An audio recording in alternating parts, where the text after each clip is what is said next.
Good evening, dear friends. Today is 1st of May 2020, the International Day of Work. As you know, today around the world, everybody celebrates the International Workers' Day. Unfortunately, today nobody's working in the world except Suecia.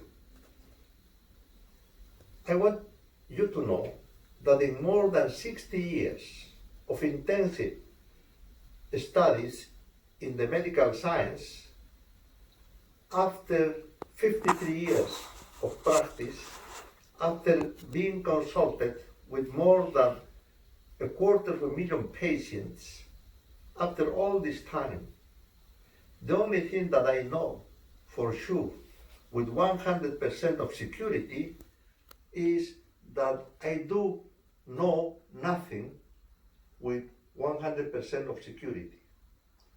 I also know this time I have also learned that the medical science today is a large number of beliefs, hypotheses, and theories. But true facts are very rare indeed. Also learn that the more the science advances, the more the science finds that there are many other facts that are unknown. And there are so many, but so many facts that we don't know, that if we compare the facts that we know with certain amount of certainty versus the facts that we don't know, there is so much that we don't know that we can say that actually the actual medical science knows very little or better knows nothing. And that is more or less the feeling that I have after all this time of intensive studies. The current pandemic of COVID-19 is an excellent example that validates what I said before.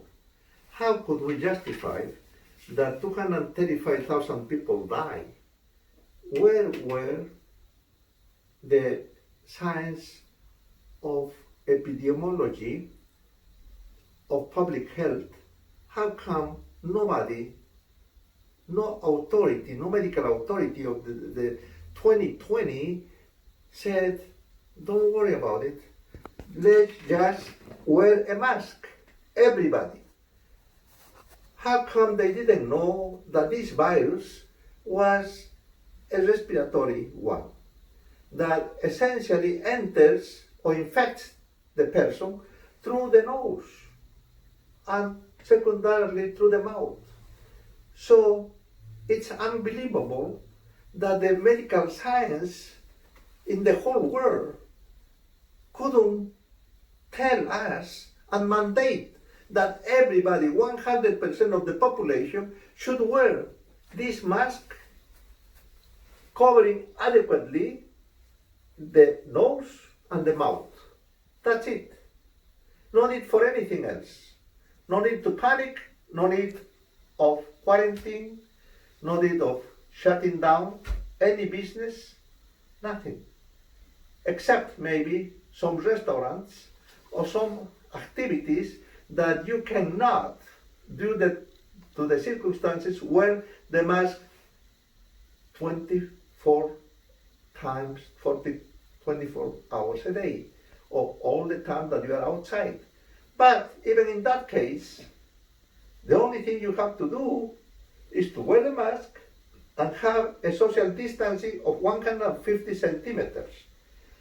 And when you go to eat, let's say in a restaurant, you put the fork, take the food into your mouth, and then close and chew it.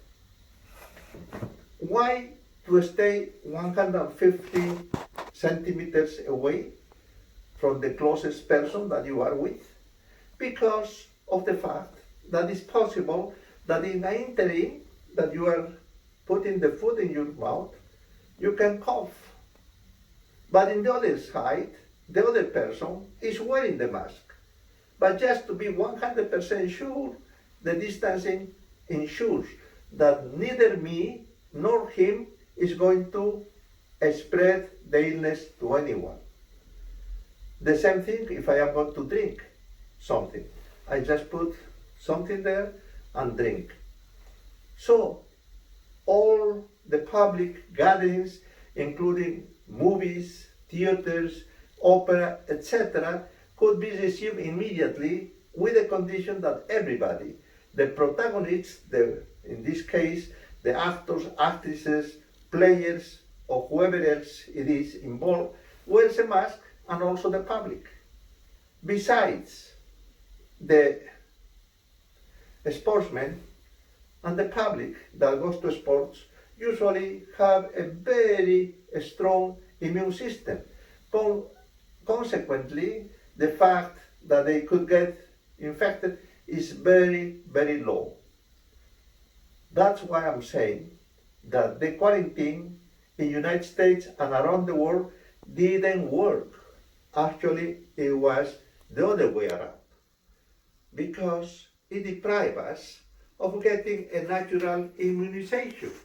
If we are with a high index of good immune system, the chances that I will get sick are minimal. And even if I get contaminated, the chances that I will get severely sick are negligible, and the chances that I will die are almost non-existent. As a matter of fact, if we go to the statistics, the coronavirus in the United States, in spite of the fact that all the population of this country had the immune system so low, lower than in the last 600 years, due to the fact that the monster of disinformation has put all of us in a state of panic. It has been terrible, the terrorism of disinformation, which has caused our immune system to plummet to the lowest level. In spite of that, the coronavirus has a mortality rate of 18 people in 1 million Americans. The cancer, on the other hand, kills 18 people in 10,000. There is 1,000-fold. It's unbelievable. Repeat, the cancer in the United States kills 18 people every 10,000 inhabitants. The coronavirus kills 18 people in 1 million.